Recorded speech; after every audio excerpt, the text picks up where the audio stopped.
things are possible. I, Donald John Trump, do solemnly swear. Готовлен для подписания договор о вхождении Республики Крым и города Севастополь в Российскую Федерацию. Brexit means Brexit. Belediye başkanlığın bu senaryoya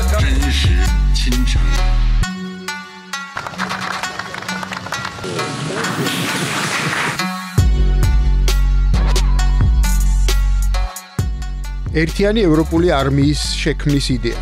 გამოცხადებული საომარი მდგომარეობა უკრაინაში. ყვითელი ჟილეტების პროტესტი პარიზში.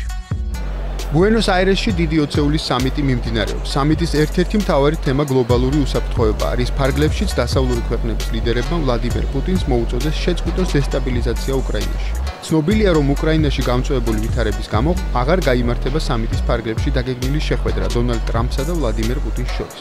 სამიტის პარალელურად არგენტინის დედაქალაქში საპროტესტო აქციები მიმდინარეობს. მემარცხენე მოძრაობის წევრები ერთ სივრცეში შეკრებილ პოლიტიკოსებს მსოფლიოში არსებული პრობლემებისადმი გულგრილობაში ადანაშაულებენ. დიდი ოცეულის სამიტზე მსოფლიო ლიდერები სავაჭრო ურთიერთობებს, კლიმატურ ცვლილებებსა და მიგრაციის საკითხებს განიხილავენ.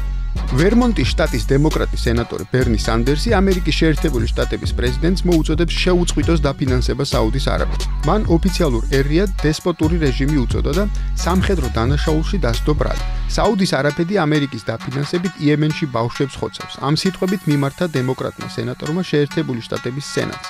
ბერნი სანდერსის მიერ წარმოდგენილ რეზოლუციას სენატში კენჭი უკვე უყარეს. კენჭისყრის პირველ ეტაპზე 100 სენატორიდან 63-მა მხარი დაუჭირა დოკუმენტს, რომლის თანახმადად შეერთებული შტატები საუდის არაბეთის სამხედრო ოპერაციას იემენში აღარ დააფინანსებს. ამერიკის შეერთებული შტატების სახელმწიფო დეპარტამენტმა პოლონეთისათვის ახალი საარტილერიო სარაკეტო სისტემის მიყიდვას მხარი დაუჭირა. შეთანხმება პოლონეთისათვის 20 ერთეული სარაკეტო სისტემის მიყიდვას ითვალისწინებს. ოფიციალურმა ვარშავამ ვაშინგტონს რაკეტების მიწოდების შესახებ შარშან მიმართა, რომლის ღირებულებაც 655 მილიონი დოლარია. პოლონეთის თავდაცვის სამინისტროში აცხადებენ, რომ ეს გადაწყვეტილება ცენტრალურ ევროპაში პოლიტიკური სტაბილურობის შენარჩუნებას ემსახურება. 94 წლის ასაკში გარდაიცვალა ამერიკის შეერთებული შტატების 51 პრეზიდენტი ჯორჯ ბუში უფროსი. იგი ქვეყანას მხოლოდ ერთი ვადით 1989 წლიდან 1993 წლამდე მართავდა, თუმცა მისი მმართველობის პერიოდს უკავშირდება უმნიშვნელოვანესი საერთაშორისო მოვლენები.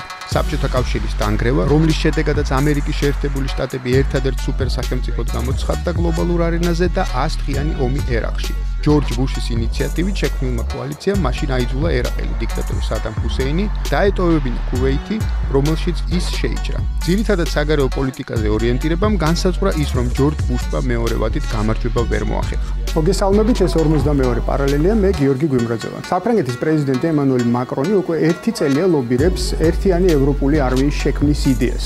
ნატოს წევრ ქვეყნებთან ტრამპის კონფრონტაციული პოლიტიკის გამო ეს იდეა სულ უფრო მეტად პოპულარული ხდება, თუმცა რამდენად რეალისტურია და რამდენად განხორციელებადია იგი, ამის შესახებ შოთა თხელიძე მოგვითხრობს. Au début de la prochaine décennie, l'Europe devra ainsi être dotée d'une force commune d'intervention, d'un budget de défense commun et d'une doctrine commune pour agir. მეორე მსოფლიო ომიდან მოყოლებული ევროპულ პოლიტიკურ სივრცეში ორი გრანდიდია პერიოდულად აქტუალურობას იძენს ხოლმე.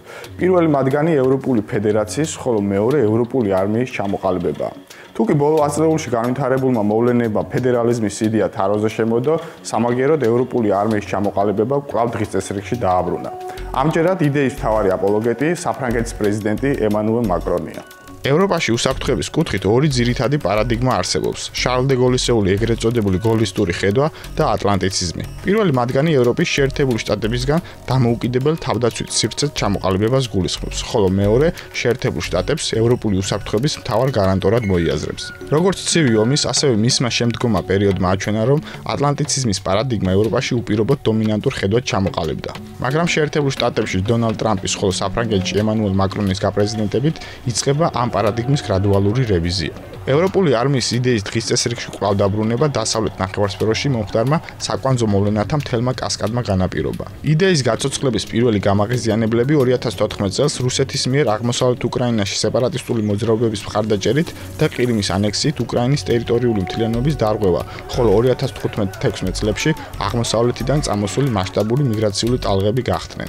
ეს მოვლენები იქცა ევროპული თავდაცვის სტრუქტურული ხარვეზების და მისი მოწყვლადობის კატალიზატორები. ბრიუსელში პირველად გაიაზრა გააზრეს თუ რა მასშტაბის საფრთხეების წინაშე დგას მის აღმოსავლეთ საზღვრებთან ევროპული გაერთიანება. 2016 წლის ბრექსიტის რეფერენდუმმა და შეერთებული შტატების საპრეზიდენტო არჩევნებში დონალდ ტრამპის გამარჯვებამ კი ევროპელ ლიდერებს საშუალება მისცა უკვე ღიად ესაუბრათ ევროპული არმიის შექმნის თაობაზე. ისტორიულად ბრიტანეთი ნებისმიერი ევროპული თავდაცვითი მექანიზმის შექმნაში დამოკლეს מחვილის როლს თამაშობდა, რადგან მის ამოსავალ მიზანს კონტინენტურ ევროპაში ფრანგო-გერმანული სამხედრო ალიანსის ჩამოყალიბების პრევენცია წარმოადგენდა. მაგრამ ატლანტიციზმის პარადიგმის რევიზიის მთავარი მიზეზი დონალდ ტრამპის გლობალური პოლიტიკა, კერძოდ კი მისი იზოლაციონისტური მიდრეკილებები იქცა. ტრამპის მიერ ნატოს წევრი ქვეყნებისთვის პერმანენტულმა მითითებამ თავდაცვითი ხარჯების გაზრდაზე, მათ ეგრეთ წოდებულ უბილეთო მგზავრის პოზიციაში დადანაშაულებამ, ალიანსის მეხუთე მუხლის მიმართ უპირობო ერთგულების დაუდასტურებლობამ და ასევე მის მიერ ევროკავშირთან სავაჭრო ომის ინიციირებამ ევროპულ ლიდერებს შორის ატლანტიკური ერთობის მიმართ სკეპსისი გააჩინა. We're supposed to be protecting you from Russia, but why are you paying billions of dollars to Russia for energy? Why are countries in NATO, namely Germany, having a large percentage of their energy needs paid, to Russia and taken care of by Russia? Now, if you look at it, Germany is a captive of Russia because they got rid of their coal plants, they got rid of their nuclear. They're getting so much of the oil and gas from Russia. I think it's something that NATO has to look at. ბრიუსელმა თავდაცვითი მექანიზმის შექმნისთვის პირველი ნაბიჯი ჯერ კიდევ გასულ წელს გადადგა, როდესაც გაერთიანების 23 წევრმა ქვეყანამ პერმანენტული სტრუქტურული თანამშრომლობის დოკუმენტს, ეგრეთ წოდებულ პესკოს მოაწერა ხელი. პესკოს მიზანს წარმოადგენს თავდაცვის ხარჯების რაციონალური განკარგვა, გარკვეულ საკითხებში ხარჯების დუბლირების თავიდან არიდება, მათი ოპტიმიზაცია, წევრი ქვეყნების შეიარაღების ჰარმონიზაცია და თანამედროვე ტექნოლოგიების განვითარება. პესკო თავისი არსით უფრო ადმინისტრაციული ხასიათისაა ვიდრე სამხედრო. შესაბამისად იგი ჯერ კიდევ შორს დგას ევროპული არმიის იდეის რეალიზაციისგან. ემანუელ მაკრონი ევროპული არმიის შექმნას აპირებს ამერიკის შეერთებული შტატების, ჩინეთისა და რუსეთისაგან თავდასაცავად. მაგრამ პირველსა და მეორე მსოფლიო ომებში გერმანია იყო მისი მთავარი მოწინააღმდეგე. პარიზში უკვე გერმანული სწავლას იწყებდნენ ამერიკის შეერთებული შტატები რომ არ ჩართულიყო ომში. გადაიხადეთ ნატოსთვის, ან არა. ევროპული არმიის მიმართ არსებობს უფრო მეტი სკეპტიციზმი ვიდრე ოპტიმიზმი. გარდა დონალდ ტრამპის ტვიტისა, შეერთებული შტატების ყოფილმა ელჩმა ნატოში, ივო დაალდერმა Financial Times-ში დაწერა, რომ ევროპელების პრობლემა არა მათი შეიარაღების ნაკლებობაში, არამედ მათი მხრიდან თავდაცვის სფეროს მიმართ სერიოზული ძალისხმევის გაწევრის სურვილის არქონაშია. ვაშინგტონში ბრიტანეთის ყოფილი ელჩი კრისტოფერ მაიერი კიდევ უფრო მწვავე აღმოჩნდა. მისი სიტყვებით, ღორები უფრო მალე ისწავლიან ფრენას, ვიდრე ევროპული არმია შეიქმნება. კრიტიკის მთავარი მიმართულება ჩრდილოატლანტიკური ალიანსის დუბლირების მცდელობა შეეხება. გაურკვეველია თუ რა ურთიერთმიმართებაში იქნება ევროპული თავდაცვის მექანიზმი ნატოსთან, როგორ განხორციელდება მათ შორის კოორდინაცია. მარტივი ფინანსური და სამხედრო შესაძლებლობების კალკულაციითაც კი ცხადია, რომ ევროპული არმია ვერ იქნება ნატოს საპირწონე ძალა, რომელსაც აღმოსავლეთ ევროპის პატარა ქვეყნები მომავალში უფრო უნდა ენდნონ. რუსული საფრთხისთვის ყველაზე მოწყვლადი პოსტკომუნისტური ქვეყნები ამერიკული ფარის ქვეშ ყოფნას ამჯობინებენ. მათთვის ატლანტიციზმის პარადიგმა უფრო ღირებულია და მზად არიან ამისთვის თავდაცვითი ხარჯები გაზარდონ. არსებობს კითხვები თუ ვინ იქნება მულტინაციონალური არმიის გენშტაბის ხელმძღვანელი და ვის ბრძანებებს დაემორჩილებიან შეიარაღებული ძალები. რამდენად ერთსულოვანი იქნება არმია, როდესაც ევროგაერთიანების სხვადასხვა რეგიონისთვის სხვადასხვა პრიორიტეტები არსებობს.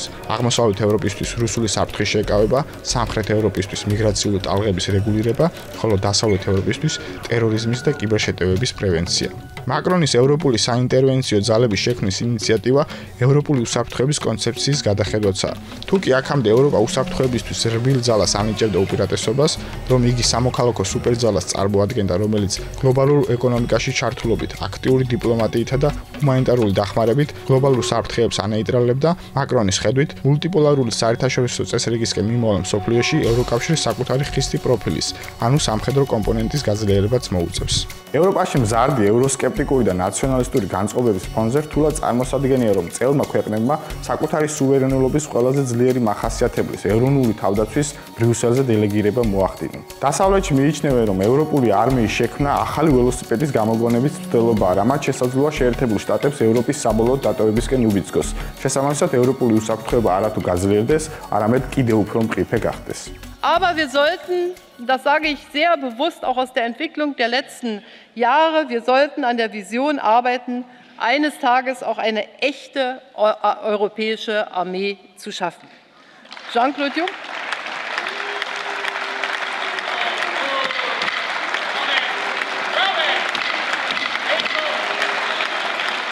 გასულ კვირას ქერჩის სრუტეში რუსულმა სამხედრო ხომალდებმა ცეცხლი გაუხსნეს უკრაინულ სამხედრო გემებს, რის შემდეგაც უკრაინამ საომარი მდგომარეობა გამოაცხადა. ამ საკითხს ჩვენ რეზი ქოიავასთან ერთად განვიხილავთ. რეზი, წარმომშვიდობის, მადლობა რომ ჩვენთან ერთად ხარ. მიუხედავად იმისა, რომ უკრაინასა და რუსეთს შორის კონფლიქტი უკვე დიდი ხანია მიმდინარეობს, ეს არის პირველი შემთხვევა, როდესაც და იმის მიუხედავად, რომ არსებობს ყირიმის ანექსი, არსებობს დონბასსა და ლუგანსკში ის მდგომარეობა, რაც არის უკრაინაში, ამის მიუხედავად ეს არის პირველი შემთხვევა, როდესაც უკრაინა აცხადებს საომარ მდგომარეობას. რასთან არის ეს ყველაფერი დაკავშირებული?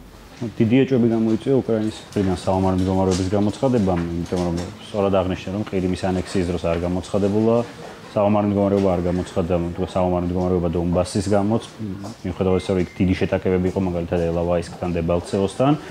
ეხლა ფორმალურად საომარ მდგომარეობის გამოცხადების მიზეზად იქცა პირველი პირდაპირი შეტაკება რუს და უკრაინელ სამხედროებს შორის, მათ შორის და განსაკუთრებით აღსანიშნავია, რომ ეს იყო საზღვაო შეტაკება, ამიტომაც პრეზიდენტ პოროშენკომ მიიღო გადაწყვეტილება, რომ გამოეცხადებინა საომარ მდგომარეობა და მას დაეთანხმა უკრაინული რადა, სადაც პოროშენკოსადმი, ვთქვათ, ნეგატიურად განწყობილი ძალები მრავლად არიან და მათაც კი ანუ ფორმალიზება იყო რაღაცნაირად საბაბად გამოყენებული საომარ მდგომარეობის ხო, მიუხედავად ამისა, საომარ მდგომარეობის, ასე ვთქვათ, ფორმატი, თუ ასე შეიძლება ვთქვათ, შეიცვალა, თავდაპირველად პოროშენკო აპირებდა საომარ მდგომარეობის გამოცხადებას მთელ ქვეყანაში და აპირებდა 60 დღით, მაგრამ ოპოზიციის ეწოლის გამო იგი შეიცვალა, გამოცხადდა მხოლოდ 10 ოლქში, სამხრეთ-აღმოსავლეთ უკრაინის სამხრეთ-აღმოსავლეთით არსებულ ოლქებში და გამოცხადდა მხოლოდ 30 დღით, რაც პირდაპირ უკავშირდება არჩევნებს. საარჩევნო კამპანია უკრაინაში დაიწყოს 31 დეკემბერს. და შესაბამისად საომარ მდგომარეობა ამ დროისთვის იქნება ოფიციალურად დასრულებული, რაც საარჩევნო კამპანიის დაწყებას არ შეუშლის ხელს. შენ საარჩევნო კამპანია უკვე ახსენე და პრინციპში აღქმული იყო ძალიან ბევრი ანალიტიკოსის მიერ, რომ პოროშენკოს ეს ნაბიჯი სწორედ დაკავშირებულია, ვთქვათ, და არ მხოლოდ ანალიტიკოსის, მისი ოპონენტების მხრიდანაც დაკავშირებულია, ვთქვათ, აი ამ ზუსტად აი ამ საარჩევნო პროცესთან, წინა საარჩევნო პროცესთან. მაინც რა ხეირი შეიძლება ნახოს პოროშენკომ წინა საარჩევნო კონტექსტში აი ამ მდგომარეობის გამოცხადებით? მაყურებელს რა ავხსნათ, უკრაინაში არჩევნები არის, საპრეზიდენტო არჩევნები არის დაგმილი 2019 წლის 31 მარტს. ამ მონაცემებით, რაც ბოლო სოციოლოგიური კვლევებით პოროშენკო რეიტინგით არის მესამე ადგილზე, იგი ჩამორჩება იულია ტიმოშენკოს და იგი ჩამორჩება ზელენსკის. მას აქვს 10%-იანი მხარდაჭერა. თითქოს სასტარტო, ანუ ეტაპი არ არის ცუდი პოროშენკოსთვის, მაგრამ მას აქვს რამდენიმე დიდი პრობლემა, კერძოდ პოროშენკოს აქვს ყველაზე მაღალი ანტირეიტინგი და პოროშენკო სოციოლოგიური გამოკვლევებით მეორე ტურში აგებს ყველა პოტენციურ მოწინააღმდეგესთან. პოროშენკოს წინასაარჩევნო, ასე ვთქვათ, ლოზუნგი, მისი დევიზი ის არის არმია, ენა, სარწმუნოება და იგი ამ მიმართულებით ცდილობს კონკრეტული ნაბიჯების გადადგმას. კერძოდ ენის შესახებ კანონი, რომლის მიხედვითაც უმცირესობის ენების უფლებები იზღუდება, გარკვეულწილად ამის გამო მას გარკვეული პრობლემები შეექმნა ევროკავშირში. ეს არის უკრაინის ეკლესიისთვის ავტოკეფალიის მინიჭების საკითხი და მესამე ეს არის არმიის, ასე ვთქვათ, კომპონენტი. საომარ მდგომარეობის გამოცხადებით პოროშენკო ცდილობს არმიაში მხარდაჭერის მოპოვებას. არმია ეს არის ყველაზე პოპულარული ინსტიტუტი უკრაინაში. ამაზე მიუთითებს ის ფაქტიც, რომ უკრაინულმა სამხედრო ძალებმა აიღეს სოფელი რასატკიც, აპრილის უკრაინული დროშა რასატკი ეს არის სოფელი, რომელიც იმყოფება ეგრეთ წოდებულ ნაცრისფერ ზონაში, ამ დონბასის რეგიონსა და ასე ვთქვათ, დანარჩენ უკრაინას შორის და ცხადია, რომ პოროშენკო არმიის კომპონენტის გააქტიურებით ცდილობს წინასაარჩევნოდ მეტი, ასე ვთქვათ, ხმების მოგროვებას. ანუ წინასაარჩევნო ფაქტორის გამორიცხვა არ შეიძლება, თუმცა აღმოჩნდა, რომ ოპოზიცია არ ეთანხმება არჩევნების გადატანას და სავარაუდოდ დასავლეთიც არ არის იმის მომხრე, რომ უკრაინაში არჩევნები გადავიდეს, გარკვეული მანიპულაციები მოხდეს წინასაარჩევნოდ იქ და ასე ვთქვათ, არჩევნები დასავლეთ სურსუმ ჩატარდეს. შესაბამისად, ამიტომ მოუწია პოროშენკოს შეემცირებინა საომარი მდგომარეობის ვადა. და გარდა თავისთავად აი ამ საარჩევნო კომპონენტისა, საარჩევნო ხეირისა პირობითად ასე რომ ვთქვათ, უკრაინისთვის სხვა პლუსები ქონდა, ვთქვათ, აი ამ თვითავად აი ამ კონფლიქტს და იმ კონტექსტს, რომელ კონტექსტშიც ვთქვათ, ეს კონკრეტული ერთი ელემენტი, ერთი კომპონენტი მოხდა აი ამ კონფლიქტის რუსულ-უკრაინული ხო, ცალსახად შეიძლება ითქვას, რომ ამ ინციდენტიდან გამარჯვებული გამოვიდა უკრაინა. უკრაინა არის დაზარალებული, რუსეთი გამოჩნდა როგორც აგრესიული ძალა, ამაზე მიუთითებს ის ფაქტი, რომ უკრაინელი სამხედროები არიან დაჭრილები. ეს უკრაინისთვის უკვე ასე ვთქვათ, მედია საიმიჯო თვალსაზრისით დიდი უპირატესობაა. ამავდროულად სავარაუდოდ რუსეთს დაუწესებენ დამატებით სანქციებს. ევროპარლამენტმა მაგალითად ერთი თვის წინ იმსჯელა აზოვის ზღვაში შექმნილ სიტუაციაზე და განაცხადა, რომ ეს იქ გარკვეული ინციდენტების მოხდენის შემთხვევაში რუსეთს დამატებით სანქციები დაუწესდება და სავარაუდოდ ეს ინციდენტი იქნება კარგი საბაბი დასავლეთისთვის, რომ რუსეთზე მეტი ზეწოლა მოახდინოს. არანაკლებ მნიშვნელოვანია ის ფაქტი, რომ დიდი ოცეული სამიზნესაც დაგეგმილი იყო ტრამპ-პუტინის მორიგი შეხვედრა, ეს შეხვედრა ჩაიშალა და ამის მიზეზად გამოცხადდა სწორედ ეს აზოვის ზღვაში არსებული ვითარება და ის ფაქტი, რომ უკრაინელი სამხედროები დღემდე დაკავებულები არიან სამხედრო მეზღვაურებზე, მაქვს საუბარი. და რაც ალბათ ჩემი აზრით ყველაზე მნიშვნელოვანია, ყირიმი დაბრუნდა მსოფლიო პოლიტიკის დღის წესრიგში, ანუ იგი იქიდან არც გამქრალა, მაგრამ გარკვეულწილად ყირიმზე ნაკლები დონბასის და ლუგანსკის გამო უფრო უკრაინაზე საუბრობდნენ ძირითადად დონბასში და ლუგანსკში არსებულ ვითარებაზე და იქ, ასე ვთქვათ, ამ კონფლიქტის სწრაფ მოგვარებაზე და შემდეგ განიხილებოდა მხოლოდ ყირიმის საკითხი. ეხლა ყირიმი კვლავ პრიორიტეტულია და ყირიმზე საუბარები კვლავ ალბათ აქტუალური გახდება. გარდა თავისთავად უკრაინისა, საუბარი მიდის იმაზე, რომ პუტინისთვისაც, თქვათ, ამას ჰქონდა გარკვეული პოზიტიური შედეგი, იქიდან გამომდინარე, რომ საუბარია, თქვათ, საპენსიო რეფორმის შემდეგ ვისი, თქვათ, იგივე რეიტინგის კლებაზე და ასე შემდეგ. როგორ განიხილება რეალურად ეს საკითხი რუსულ ნაწილში, რუსული პერსპექტივიდან? პუტინის რეიტინგი მნიშვნელოვნად შემცირდა განსაკუთრებით ამ საპენსიო რეფორმიდან გამომდინარე. რუსეთში დაიწყო საუბარი იმაზეც კი, რომ ეს პოსტყირიმული კონსენსუსი დასრულდა, რომელიც შეიქმნა 2014 წლის შემდეგ, როდესაც პუტინმა და მმართველმა ელიტამ რუსეთში განაცხადა, რომ აი ჩვენ ვიბრუნებთ ეგრეთ წოდებულ რუსულ მიწებს და სანაცვლოდ თქვენ უნდა დაგვიჭიროთ ჩვენ მხარი. ამ პოსტყირიმული კონსენსუსის კვლავ გააქტიურებას სცადა სავარაუდოდ პუტინმა ამ სამხედრო მოქმედებით და სამხედრო აგრესიით. მან ხაზი გაუსვა, გარკვეულწილად გაალო წითელი ხაზები, რომ ყირიმი ეს არის რაღაც წითელი ხაზი, რომლის ასე ვთქვათ, დათმობასაც რუსეთი არ აპირებს და სწორედ ამაზე მიუთითებდა მისი, ასე ვთქვათ, სამხედრო მოქმედებები. უფრო შორეული, ასე ვთქვათ, გათვლა რო გავაკეთოთ, სავარაუდოდ პუტინის რეიტინგის კლების შემთხვევაში მან შეიძლება გადაწყვიტოს ახალი სამხედრო აგრესიის დაწყება და ამ მიმართულებით შემდგომი კლების შემთხვევაში, ხო, და ამ თვალსაზრისით უკრაინა არის კიდევ, ასე ვთქვათ, პუტინისთვის უფრო საინტერესო, განსაკუთრებით საუბარი მაქვს მარიუპოლზე. მარიუპოლი ეს არის უკრაინული პორტი, რომელიც არის აზოვის ზღვაში, რომელიც არის ძალზედ მნიშვნელოვანი ელემენტი უკრაინულ ეკონომიკაში. მარიუპოლის ტვირთბრუნვა პორტის ტვირთბრუნვა უკვე შემცირებულია გამომდინარე იქიდან, რომ რუსეთი აკონტროლებს ყველა იმ გემს, რომელიც შედის აზოვის ზღვაში და ეს პრობლემებს უქმნის ამ პორტის ნორმალურად ფუნქციონირებას და იწვევს შესაბამისად ეკონომიკური ვითარების გაუარესებას ამ ქალაქში. მარიუპოლი ახლოს არის დონბასთან და სავარაუდოდ იმ შემთხვევაში თუ პუტინის რეიტინგი კვლავ გააგრძელებს კლებას და რუსეთი გადაწყვეტს, რომ აი ეს მართველი ელიტის რეიტინგი აწიოს ახალი სამხედრო კამპანიით, სავარაუდოდ მარიუპოლი იქნება მომდევნო სამიზნე და ეს აზოვის ზღვის ინციდენტი გარკვეულწილად ამის წინაშე სამზადებელ ეტაპადაც კი შეიძლება განვიხილოთ უფრო შორეულ პერსპექტივაში. ბოლოს რო ვთქვათ, რა ხდება დღეს, ანუ რა ხდება დღეს აღმოსავლეთ უკრაინაში და როგორია პერსპექტივა, მით უმეტეს თუ გავითვალისწინებთ, რომ უკვე გუშინ მაგალითად ამის კიდევ ერთი პასუხი უკრაინული მხრიდან იყო ეს, რომ ვთქვათ 16-დან 60 წლამდე მამაკაცების შეშვებაზე გარკვეული შეზღუდვების დაწესება უკრაინის ტერიტორიაზე და ასე შემდეგ, რომელიც ასევე აიხსნა იმაზე, რომ ისინი შემდეგ ქმნიან აქ უკვე რაღაცა ჯგუფებს, რომლებიც უკრაინული სახელმწიფოს წინააღმდეგ იბრძვიან.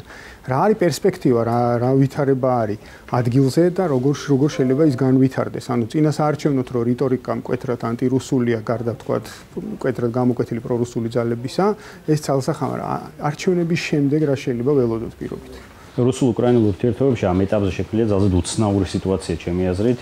რუსეთი, რომელიც თქო ღია სამხედრო აგრესია გამოუცხადა უკრაინას, ამავდროულად რჩება უკრაინისთვის თავარ სავაჭრო პარტნიორად გასული წლის მონაცემებით მილიონობით უკრაინელი კვლავ მუშაობს რუსეთში და ისინი თქო მნიშვნელოვანი შენარჩუნებული დიპლომატიური ურთიერთობები. ხო, საინტერესო რომ უკრაინამ არ თქო დიპლომატიური ურთიერთობებიც კი არ გაწყვიტა რუსეთთან და რუსული საელჩო კვლავ ფუნქციონირებს კიევში, რაც გარკვეულწილად უკრაინის და ჩემი აზრით დაბნელულობაზე მიუთითებს, მან უნდა გაარკვიოს, მან უფრო კაფეოდ უნდა განაცხადოს თავისი ასე ვთქვათ მიზნების შესახებ რუსეთთან ურთიერთობებში. რასაც ეს ფაქტორები გარკვეულწილად ხელს უშლის. აქვე უნდა აღინიშნოს, რომ უკრაინა, რომელიც მუდმივად საუბრობს ენერგეტიკულ დამოუკიდებლობაზე რუსეთისგან, ამავდროულად აქტიურად ცდილობს, რომ ეს რუსული გაზის ტრანზიტი შენარჩუნდეს მის ტერიტორიაზე. ანუ უკრაინამ უფრო კაფეოდ უნდა შეიძლება ითქვას, უფრო კაფეოდ უნდა დისტანცირდეს რუსეთისგან, რომ მოახერხოს ასე ვთქვათ დამოუკიდებელი უკრაინული, როგორც თავად მათი მიზანი იყო და როგორც მეორე მაიდნის მიზანი იყო, ეს იყო დამოუკიდებელი უკრაინული, ასე ვთქვათ, სამოქალაქო ერის ფორმირება და ჩამოყალიბება. უშუალოდ ამ ვითარებას რაც შეეხება ამჟამინდელ ვითარებას, სავარაუდოდ სამხედრო კონფლიქტი, ფართო მასშტაბიანი სამხედრო კონფლიქტი არ იქნება. ეს არ შედის რუსეთის ინტერესებში, იმიტომ რომ ფართო მასშტაბიანი სამხედრო კონფლიქტი ეს ნიშნავს ახალი უპრეცედენტო სანქციების დაწესებას, ისეთი მასშტაბის სანქციების, რომელთანაც ამჟამინდელი სანქციები შეიძლება ახლოსაც კი ვერ მივიდეს. ამიტომაც რუსეთის ინტერესებში არ შედის ეს სამხედრო კონფლიქტი. არ შედის ასევე უკრაინის ინტერესებში, მიუხედავად იმისა, რომ სამომავლო მდგომარეობაა გამოცხადებული. უკრაინის არმია ჯერჯერობით არ არის მზად, რომ რუსეთის არმიას გაუწიოს ღირსეული კონკურენცია სამხედრო ველზე და ეს აჩვენა ამ საზღვაო ინციდენტმაც, რომელშიც რუსეთის მხრიდან მონაწილეობდა სანაპირო დაცვა. ანუ იქ შავი ზღვის ფლოტს არ მიუღია მონაწილეობა. ცხადია, რომ რუსეთის უპირატესობა დიდია სამხედრო თვალსაზრისით. ამიტომ სავარაუდოდ იქნება ან დიპლომატების გაძევება, ან შეიძლება უკრაინა წავიდეს უკვე ამ ნაბიჯზე და დიპლომატიური ურთიერთობები საერთოდ გაწყვიტოს რუსეთთან და იქნება ის მსგავსი ნაბიჯები, რომელიც შენახსენე, ანუ გარკვეული ეს შეზღუდვების საზღვრის კვეთის დროს. მადლობა რეზი. ვინ არიან ყვითელი ჟილეტები, რომლებიც ბოლო 2 კვირის განმავლობაში საფრანგეთში სპონტანურად დაწყებული პროტესტების გამო მსოფლიო მედიის ყურადღება მიიპყრეს და როგორია მათი პოლიტიკური პროტესტის მომავალი? მათე გაბიცინაშვილი.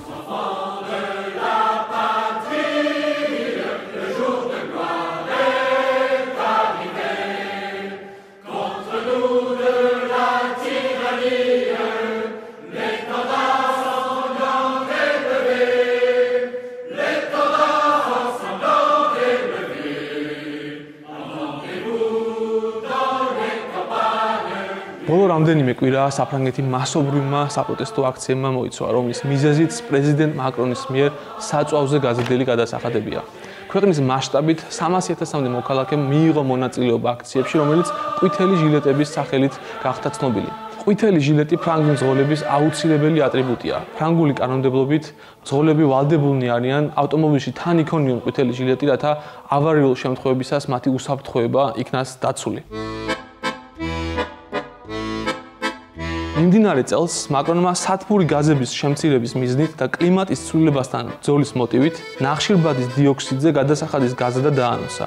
ამას გარდა მაკრონის მთავრობა გეგმავს ბენზინზე გადასახადის გაზრდას litrზე 3.9 ცენტით და დიზელის საწვავზე მატებას litrზე 7.6 ცენტით. მიღებული გადაწყვეტილებები ემსახურება კლიმატის ცვლილების წინააღმდეგ ბრძოლაში მთავრობის ამოცანების შესრულებას, რომლის მიზანიცაა ალტერნატიული ელექტროტრანსპორტის მხარდაჭერა. ეს გადაწყვეტილებები გამომდინარეობს ამბიციური სამთავრობო გეგმიდან, რომლის მიხედვითაც 2040 წლისთვის ქვეყანაში შიგაწვის ზრავაზე მომუშავე ავტომობილები სრულად აიგზალება და საფრანგეთი მთლიანად გახდება ნახშირბადის დიოქსიდისგან ნეიტრალური ტერიტორია.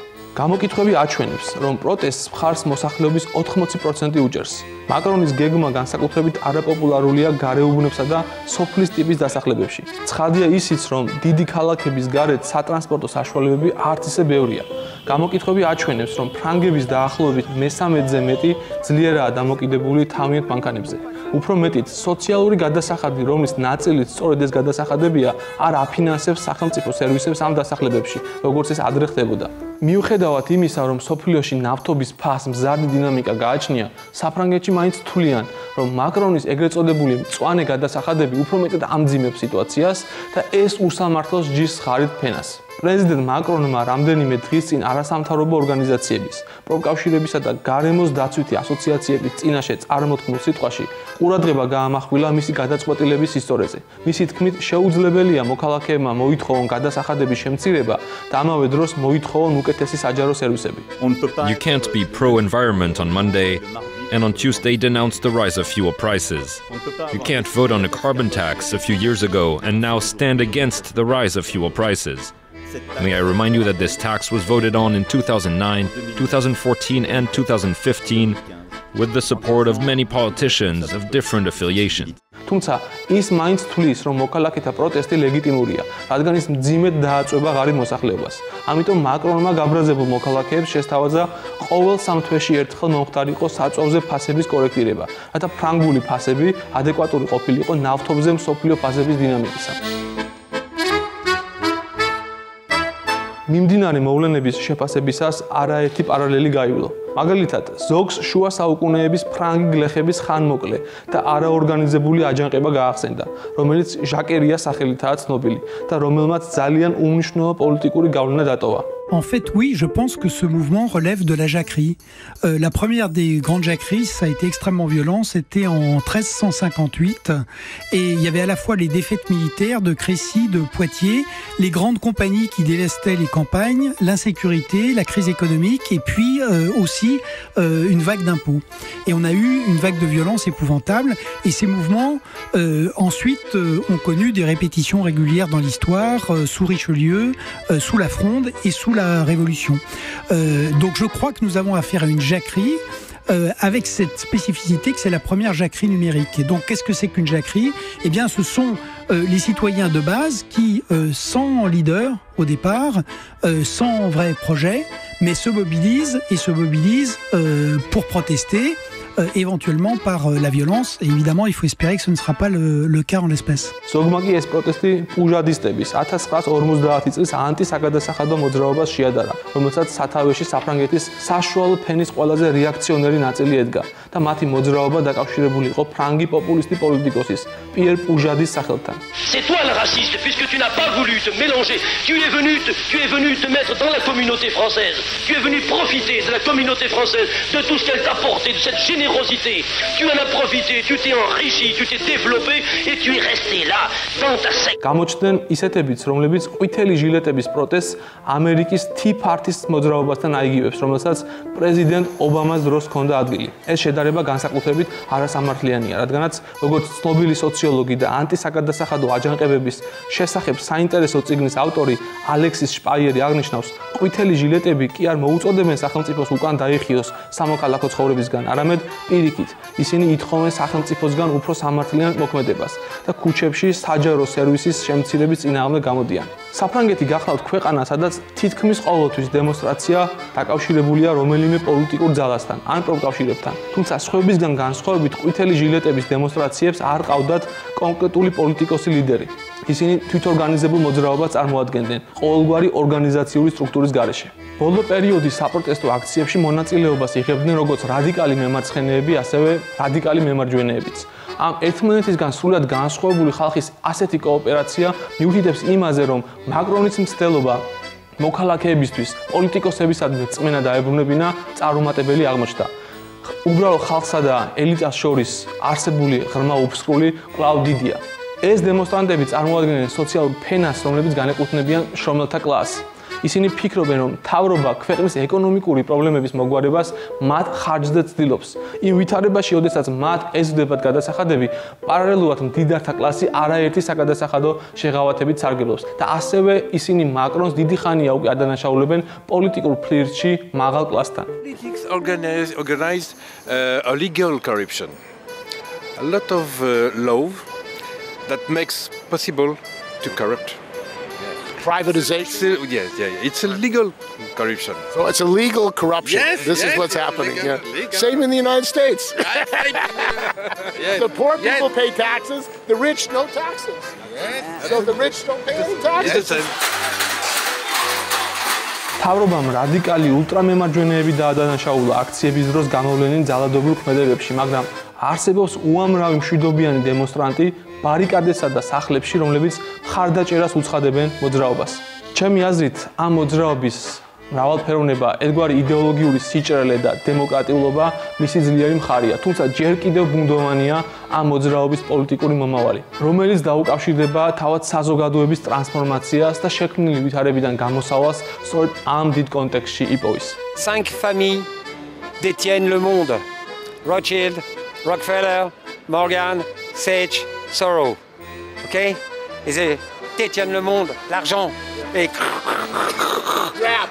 Et nous, allez vous faire enculer. Et nous, va manger. Tiens, finish. ამით ჩვენი გადაცემა დასრულებულია. შევხვდებით ერთმანეთს მომავალ შაბათს 21 საათსა და 30 წუთზე 42 პარალელს.